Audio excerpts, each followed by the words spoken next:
Hello කොහොමද ඉතින් ඔයාලට ඔන්න බලන්නකෝ අද හම්බුණා මට කොහිල මිටියක්.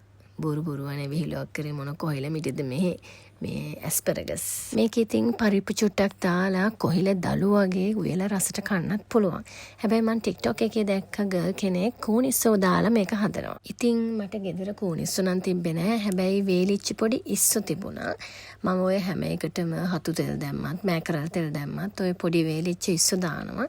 ඉතින් මේකටත් මට හිතුණා ඒකත් හරියයි කියලා. මම ඒ ගමන වේලිච්ච පොඩි ඉස්සු දාලා මේකේ උවා මාර රසයි. මම හැබැයි මේකට ගත්තේ අර මිනි ඇස්පරගස් කියන පොඩි සයිස් එකේ හරි ලපටි හීනි ඇස්පරගස් මිටිය.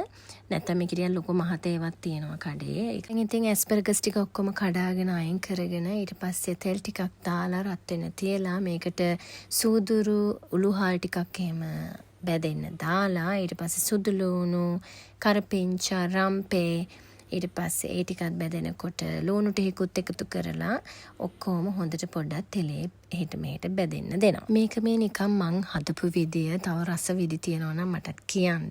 ඊට පස්සේ මම මේකට පොඩි කුරුඳු කෑල්ලකුත් දාගෙන අර පොඩි වේලිච්ච රතු මිරිස් කරල් දෙක තුනකුත් පොඩියට කඩලා මේ ටෙම්පරාදුවටම එකතු කරගත්තා. ඊට පස්සේ ඉතින් ওই ටික ඔක්කොම හොඳට රන්වන් පාට වෙලා බැදෙනකන් පොඩ්ඩක් ඉතින් හැන්දෙන් එහාට මෙහාට කර කර බලන් ඉන්නයි තියෙන්නේ.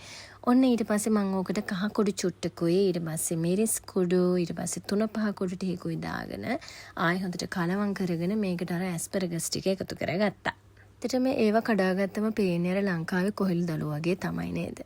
මොන කොහිල් දළු දානේ අපිට. ඔන්න ඉතින් ඊට පස්සේ මම මේකට දාගත්තා අර වේලිච්ච ඉස්සු ටික. පොඩි වේලිච්ච ඉස්සු. ඒ වගේම තමයි මම සාමාන්‍යයෙන් හදද්දි මේකට පරිප්පු චුට්ටක් දාලා තමයි අනිත් දවසට හදන්නේ. ඒ නිසා මම මේකට පරිප්පු පොඩ්ඩකුත් දාගත්තා. පරිප්පු නම් චූට්ටයි දැම්මේ. ඊට පස්සේ තක්කාලි ගෙඩියකුත් කපලා හොඳට දාගෙන මේකට ලුණුත් දාලා ආයෙ හොඳට කලවම් කරගන්නයි තියෙන්නේ.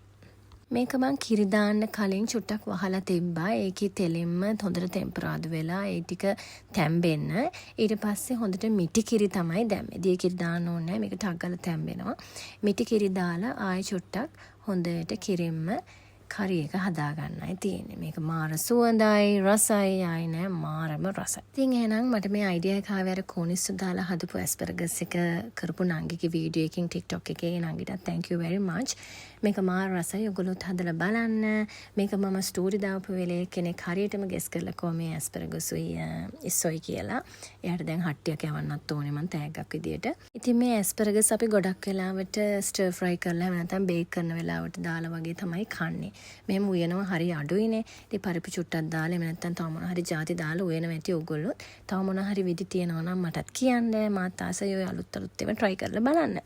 ඉතින් ඕගොල්ලොත් හදලා කාලා බලලා රසයිද කියලා කියන්නකෝ මට. එහෙනම් ඉතින් අපි ගිහින් එන්නම් අදට. bye.